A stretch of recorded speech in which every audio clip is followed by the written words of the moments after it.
प्यारे बच्चों, आज हम इकाई 8 में नए अध्याय का अध्ययन करने जा रहे हैं, नाभिक। जैसे पिछले लेक्चर्स में मैंने बताया था, परमाणु में पहले परमाणु को अविभाज्य माना जाता था। जे थॉमसन ने जब प्रयोग किए गैसों के विसर्जन से, तो उसमें उन्होंने किसकी खोज करी? इलेक्ट्रॉन की खोज करी। इलेक्ट्रॉन की खोज से हमें यह पता चला कि परमाणु अविभाज्य नहीं है, विभाज्य है। उसका एक मूल कण इलेक्ट्रॉन है। उसका एक मूल कण क्या है? इलेक्ट्रॉन है। इलेक्ट्रॉन कैसे आवेशित होता है? ऋण आवेशित होता है। तो इलेक्ट्रॉन की खोज ने परमाणु के अविभाज्य थ्योरी को गलत साबित कर दिया और यह बताया परमाणु क्या है? विभाज्य है। अब रदरफोर्ड ने जो प्रयोग करे थे, रदरफोर्ड ने जो प्रयोग किए थे, उसमें उन्होंने अल्फा कणों की बमबारी करी थी नाइट्रोजन पर। अल्फा कणों की किसकी बमबारी करी थी? नाइट्रोजन पर। तो ऑक्सीजन मिली थी उन्हें और एक हाइड्रोजन का समस्थानिक मिला था 1H1। ये हाइड्रोजन का जो समस्थानिक मिला था उसे क्या कहा गया? प्रोटॉन कहा गया। और ये प्रोटॉन कहां पे सिचुएटेड होता है? ये नाभिक में मतलब परमाणु के केंद्र में नाभिक होता है और नाभिक घनावेशित होता है। और यह घनावेश किसके कारण होता है? प्रोटॉनों के कारण होता है। इसका मतलब जो प्रोटॉन है वो नाभिक में स्थित होते हैं और नाभिक का घनावेश प्रोटॉनों के कारण होता है। अब इसके गुण क्या है प्रोटॉनों के? ये घनावेशित है। ये क्या है? घनावेशित है। इस पे आवेश कितना होता है? 1.6 गुणा 10 की घात -19। 1.6 गुणा 10 की घात -19। इसका द्रव्यमान क्या होता है? 1.67। मतलब अगर हम प्रोटॉन की बात कर रहे हैं यहां पे प्रोटॉन की, तो प्रोटॉन पे आवेश कितना हो गया? 1.6 गुणा 10 की घात -19 कूलम। प्रोटॉन का द्रव्यमान क्या हो गया? 1.67 10 की पावर -27 kg। राइट। तीसरी चीज क्या होती है? इसका जो निज कोणीय संवेग होता है 1/2 होता है। किसी भी नाभिक में स्थित प्रोटॉनों की संख्या उसका परमाणु क्रमांक कहलाती है। किसी परमाणु के नाभिक में स्थित प्रोटॉनों की संख्या, उस परमाणु का परमाणु क्रमांक क्या कहलाती है? Z। Z का मतलब क्या हो गया? नाभिक में प्रोटॉनों की संख्या। नाभिक में प्रोटॉनों की संख्या।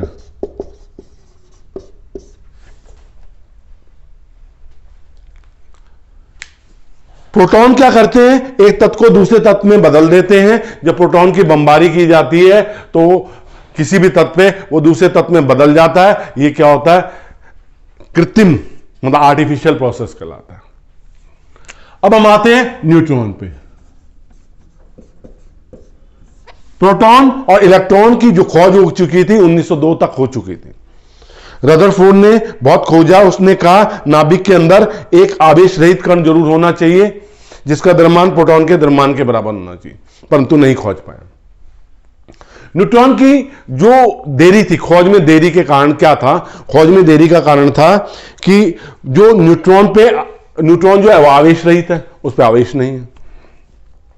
दूसरी चीज, जो न्यूट्रॉन पे आवेश, जो द्रव्यमान है न्यूट्रॉन का द्रव्यमान, वो प्रोटॉन के लगभग द्रव्यमान के बराबर है। इसलिए न्यूट्रॉन की खोज 1930 में बोथे और बेकर, जर्मन के 2 वैज्ञानिक थे, जिन्होंने क्या किया? बेरिलियम एटम पर 4B9 पर किसकी बमबारी करी? अल्फा कणों की 2He4 बमबारी करी। तो उन्हें क्या मिला? 6C13। और एक अनावेशित किरणें निकली जिन्हें जब तक गामा किरणों की खोज हो चुकी थी, तो बोथे और बेकर ने इसे गामा किरणें कहा। 1932 में मैडम क्यूरी ने इस प्रयोग को रिपीट किया। जो इसकी ऊर्जा आई थी, जो मापी गई थी, वो 7 मेगा इलेक्ट्रॉन वोल्ट थी। कितनी थी? 7 mega electron volt. Madam Curie ने 1932 में क्या किया? इन गामा किरणों को किस पे गिराया? मोम पर। ये गामा किरणें मानी थी उनने, 7 मेगा इलेक्ट्रॉन वोल्ट उनकी ऊर्जा है। इन्होंने इस पे किसको गिराया? मोम पे गिराया। मोम पे गिराने के बाद क्या हुआ? उससे प्रोटॉन उत्सर्जित हो गया, प्रोटॉन निकल गए, मोम से प्रोटॉन निकल गए। परंतु जब उन्होंने एक्चुअल गामा किरणें यूज करी, तो एक्चुअल गामा किरणों को जब उन्होंने यूज किया तो जो ऊर्जा चाहिए थी वो 55 मेगा इलेक्ट्रॉन वोल्ट थी, ना कि 7 मेगा इलेक्ट्रॉन वोल्ट। तो मैडम क्यूरी ने बता दिया जिसे आवेश रहित किरणें गामा किरणें मान रहे हैं, ये गामा किरणें नहीं है।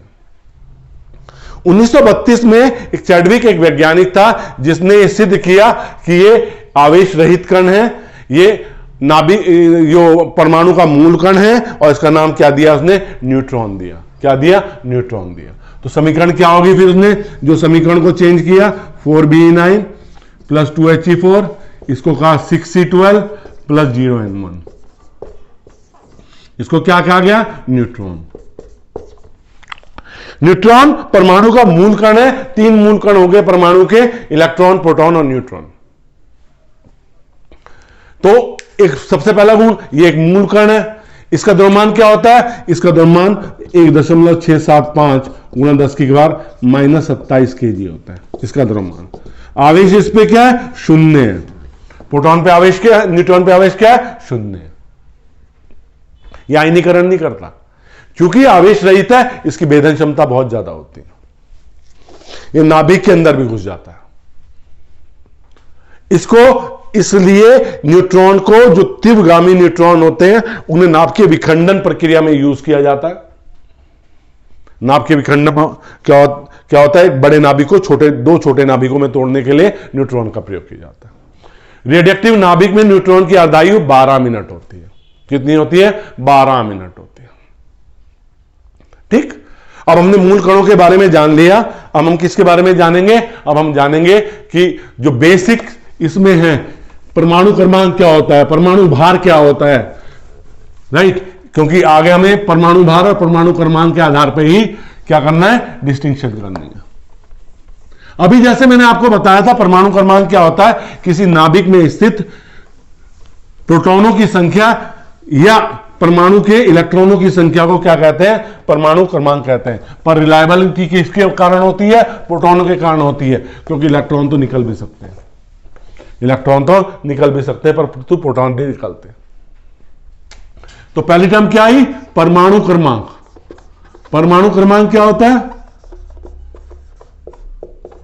Z, नाभिक में स्थित प्रोटॉनों की संख्या को, नाभिक में स्थित प्रोटॉनों की संख्या को क्या कहते हैं? परमाणु क्रमांक कहते हैं। परमाणु भार, परमाणु भार ए, किसी परमाणु में स्थित प्रोटॉनों की संख्या प्लस न्यूट्रॉनों की संख्या को परमाणु भार कहते हैं। किसी परमाणु में स्थित न्यूट्रॉनों की संख्या तथा प्रोटॉनों की संख्या को क्या कहते हैं? नाभिक में स्थित, परमाणु के नाभिक में स्थित क्या कहते हैं? परमाणु भार कहते हैं। इससे किसे प्रदर्शित करते हैं? ए से प्रदर्शित करते हैं। तो अगर मैं किसी तत्व को लिखूंगा तो तत्व कैसे लिखा जाएगा? ZXA। एक तत्व X तत्व को मैं लिख रहा हूं तो कैसे लिखूंगा? ZXA। Z क्या है? इसका परमाणु क्रमांक है, और A क्या है? इसका परमाणु भार है। परमाणु मात्रक इकाई, परमाणु मात्रक इकाई, इसे AMU भी कहते हैं, एटॉमिक मास यूनिट। परमाणु के द्रव्यमान को व्यक्त करने के लिए हम क्या करते हैं? स्वीकृत मात्रक इकाई का, मात्रा इकाई का प्रयोग करते हैं परमाणु के नाभिक, और वो क्या होती है? परमाणु मात्रा इकाई, मतलब परमाणु AMU, एटॉमिक मास यूनिट। परमाणु मात्रा इकाई कार्बन 12 के परमाणु की मात्रा के 1/12वें भाग के बराबर होती है। 1 AMU क्या होती है? 1 AMU 1/12 किसके? 6s12 के परमाणु के भार के बराबर। 6s12 के परमाणु के भार के, तो कितनी हो जाएगी 1 AMU? 1/12, 12 ग्राम बटे अवगाड्रो संख्या। 12 से 12 कट गया, 1 ग्राम, एवोगाड्रो की संख्या क्या होगी 6.023 10 की घात 23, तो ये क्या आ जाएगा 1.67 10 की घात -24 ग्राम। जब से किलोग्राम में बदलेंगे कितना आ जाएगा 1.67 गुणा 10 की घात -27 किलोग्राम। जो परमाणु मात्रा इकाई है, मात्रक नहीं मात्रा इकाई है, मात्रा इकाई एटॉमिक मास यूनिट, तो वो किसके बराबर है 1/12 कार्बन के परमाणु के भार के बराबर है।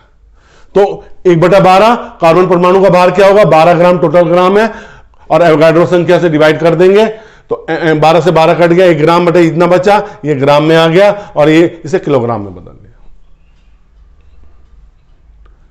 ठीक, अब हम क्या करेंगे, ये परमाणु मात्रा इकाई जो है हमारी कितनी ऊर्जा के बराबर है। परमाणु मात्रा इकाई मात्रा का ऊर्जा तुल्यांक एएमयू का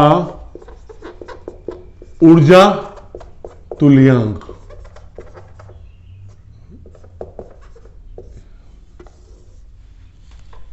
तो हमारे पास एम कितना है, हमारे पास 1 एमयू मतलब 1.67 गुणा 10 की घात -27 किलोग्राम। सी कितना होता है हमारा 3 गुणा 10 की घात 8 मीटर पर सेकेंड। आइंस्टाइन ने एक रिलेशन दिया था, आइंस्टाइन की समीकरण से, आइंस्टीन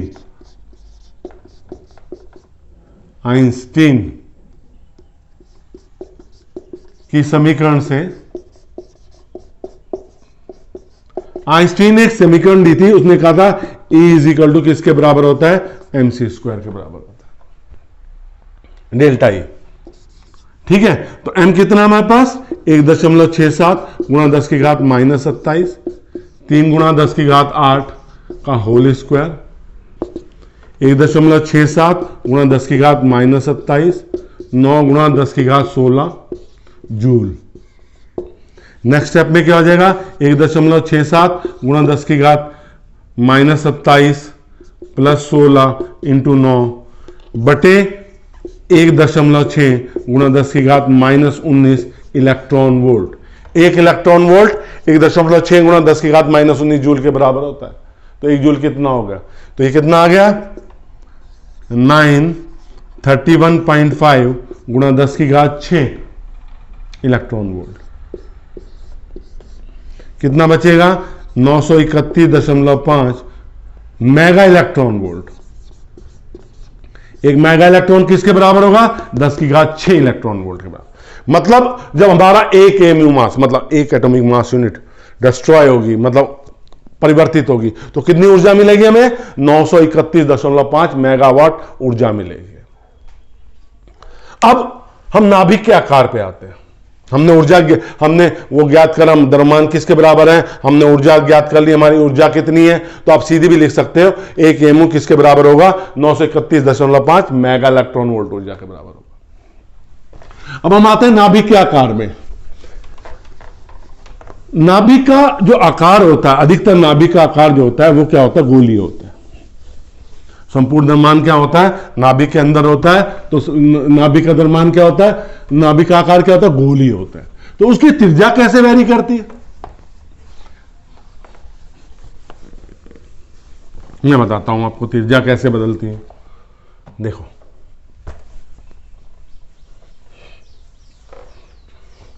देखो अब हम किसकी बात कर रहे हैं, नाभिक का आकार।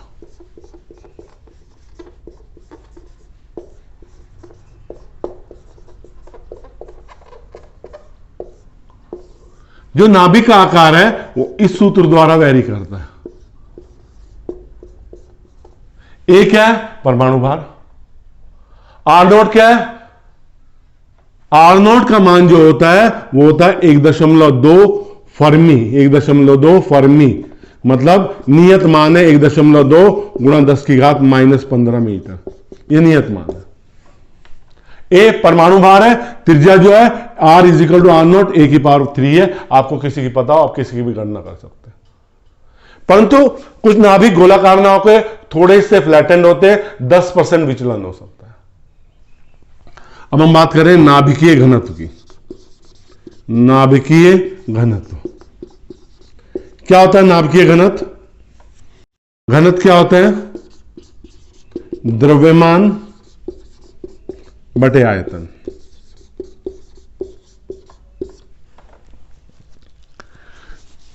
जो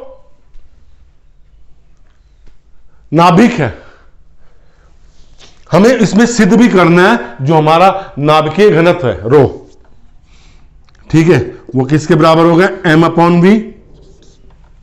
अब यहां पे टोटल द्रव्यमान क्या होगा? टोटल द्रव्यमान क्या होगा हमारे पास? परमाणु भार मतलब न्यूक्लियनों की संख्या इंटू एक न्यूक्लियन का द्रव्यमान। आयतन क्या हो जाएगा? 4/3 पाई r की पावर 3, 4/3 पाई r0 a की पावर 1/3 की पावर 3, 4/3 पाई r0 की पावर 3 a। अब वैल्यू पुट करेंगे, द्रव्यमान कितना है हमारा? a into M. ये कितना है? 4.3 पाई r0 की पावर 3a। a से कट जाएगा तो रो कितना आ गया? 3m/4 पाई r0 की पावर 3। तो आप एक चीज देखेंगे, जो रो है वो किस पे डिपेंड नहीं कर रहा है? a पर नहीं डिपेंड कर रहा है। मतलब यहां कहीं भी सूत्र में, नाभिकीय घनत्व के सूत्र में परमाणु भार नहीं है। तो लगभग सभी नाभिकों का जो घनत्व होता है, नाभिक का घनत्व, वो एक समान होता है। क्या होता है? एक समान होता है। तो ये कभी कभी ये क्वेश्चन भी पूछा जाता है, सिद्ध कीजिए नाभिकीय घनत्व परमाणु भार पर निर्भर नहीं करता। तो आपको ऐसे ही करना होगा। घनत्व क्या होता है? द्रव्यमान बटे आयतन। द्रव्यमान कैसे हो जाएगा? संपूर्ण द्रव्यमान, न्यूक्लियनों की संख्या मतलब परमाणु भार इंटू एक न्यूक्लियन का द्रव्यमान, और आयतन ये होता है r की वैल्यू r0 a की पावर 3 पिट करेंगे तो ये आ जाएगा, और इससे सिद्ध हो जाएगा कि घनत्व परमाणु भार पर निर्भर नहीं कर रहा है।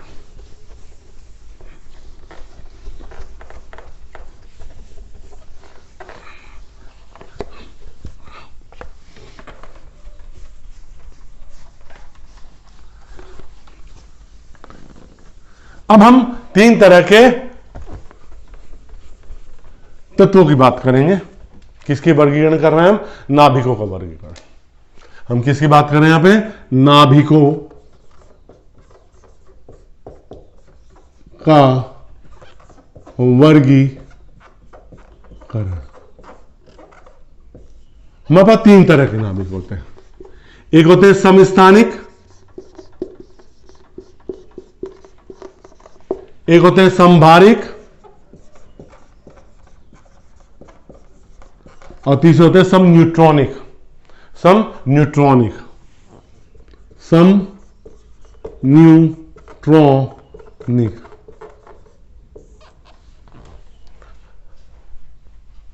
अब समस्थानिक क्या होते हैं पहले समझेंगे इसे। किसी एक ही तत्व के ऐसे विभिन्न परमाणु जिनके परमाणु क्रमांक समान है परंतु परमाणु भार भिन्न भिन्न है। मैंने क्या बात करी? किसी एक ही तत्व के ऐसे परमाणु जिनके परमाणु क्रमांक समान है परंतु परमाणु भार भिन्न भिन्न है, क्या कहलाते हैं? समस्थानिक कहलाते हैं। जैसे हाइड्रोजन 1h1, 1s2, 1s3, इसे प्रोटियम कहते हैं। ये ड्यूटेरियम कहलाता है और ये ट्राइटियम कहलाता है। इन सबके परमाणु क्रमांक एक है सबका, लेकिन इसका परमाणु भार एक है, इसका परमाणु भार 2 है और इसका परमाणु भार क्या है? 3। हम जानते हैं जो पीरियोडिक टेबल में आवर्त सारणी में स्थान होता है वो परमाणु क्रमांक के आधार पर होता है। तो इन सबका आवर्त सारणी में एक स्थान होता है। इनके रासायनिक गुण समान होते हैं परंतु भौतिक गुण क्या होते हैं? भिन्न भिन्न होते हैं। अब समभारिक क्या होते हैं?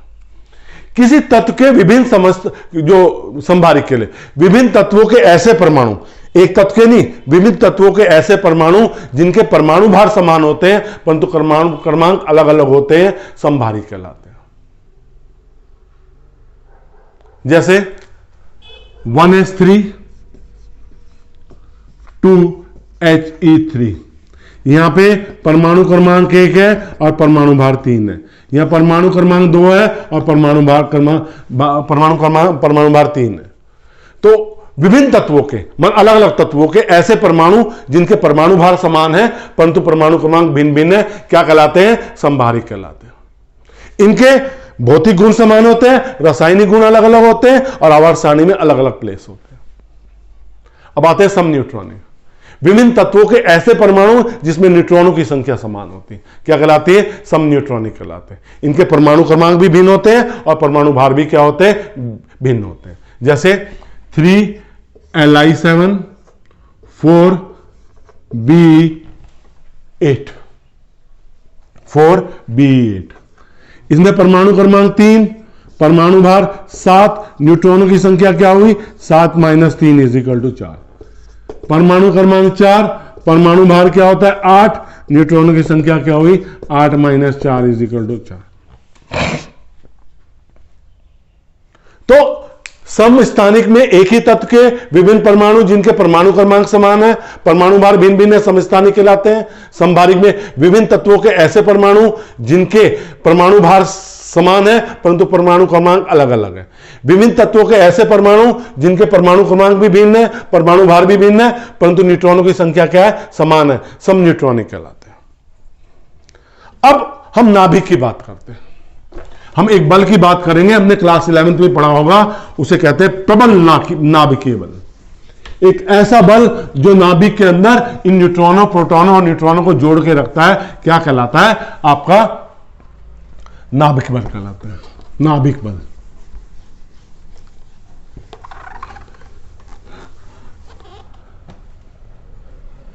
तो हम किसकी बात कर रहे हैं यहां पे? नाभिकीय बल की। नाभिकीय बल एक ऐसे, देखो नाभिक के अंदर क्या है? प्रोटॉन है, प्रोटॉन है, प्रोटॉन पे धनात्मक आवेश, प्रोटॉन पे घनात्मक आवेश, तो इनके बीच में कैसा बल होगा? प्रतिकर्षण। कैसा बल होगा? प्रतिकर्षण। ये प्रतिकर्षण बल होगा। तो जब नाभिक के अंदर प्रतिकर्षण बल होगा तो नाभिक तो अस्थायी होना चाहिए। नाभिक तो अस्थायी नहीं है ना, नाभिक तो स्थायी है। इसका मतलब इस प्रतिकर्षण बल के अलावा भी एक बल कार्य करने लग रहा है। उस बल को क्या कहते हैं? नाभिक बल, नाभिकीय बल कहते हैं। प्रबल नाभिकीय बल। यह बल आवेश पर निर्भर नहीं करता। जितना बल प्रोटॉनों प्रोटॉनों के बीच में होता है उतना बल न्यूट्रॉनों न्यूट्रॉनों के बीच में होता है, उतना बल प्रोटॉनों न्यूट्रॉनों के बीच में होता है। यह कैसा बल है? विनिमय बल है, एक्सचेंज बल है जिसे कहते हैं। यह कम परास का होता है। किसका होता है? कम परास का होता है। यह किसकी? आवेश की प्रकृति से स्वतंत्र है। कैसे आवेश की प्रकृति से स्वतंत्र है? घनावेशों के बीच में भी उतना बल है और न्यूट्रॉन के बीच में भी उतना बल है और प्रोटॉन के बीच में इतना बल है। न्यूट्रॉन पे कोई आवेश नहीं है, उतना ही बल कार्य कर रहा है जितना प्रोटॉनों के बीच में कार्य कर रहा है। यह प्रकृति का सबसे प्रबल बल है। प्रकृति का गुरुत्वाकर्षण बल से अगर उसकी तुलना की जाए 10⁻38 गुना ज्यादा होता है। यह एक संतृप्त बल है, सैचुरेटेड फोर्स। यह केंद्रीय बल नहीं है, यह केंद्रीय बल नहीं है, यह विनिमय बल होता है। तो एक ऐसा बल जो नाभिक के अंदर न्यूक्लियन क्या कहलाते हैं? प्रोटॉन प्लस न्यूट्रॉन को बांधे रखता है, क्या कहलाता है बेटा? आपका प्रबल नाभिकीय बल कहलाता है। इस प्रबल नाभिकीय बल के कारण ही नाभिक क्या होता है? स्थायी होता है। बेटा मैं तो हर वीडियो के बाद यही कहता हूं कि मेरा अगर जो सरल और साधारण भाषा का मैं प्रयोग करके आपको समझाने की कोशिश कर रहा हूं और आपको समझ में आ रहा है तो मेरे लिए तो बेटे ये अचीवमेंट है। ये अगर आपको समझ में आ रहा है तो वीडियो को लाइक बनता है, शेयर भी करिए और अगर सब्सक्राइब नहीं किया तो सब्सक्राइब जरूर कीजिए। मैं इसी तरह आपको बाकी बचे हुए अध्यायों की वीडियो उपलब्ध करवाने की जल्दी से जल्दी कोशिश करूंगा। धन्यवाद।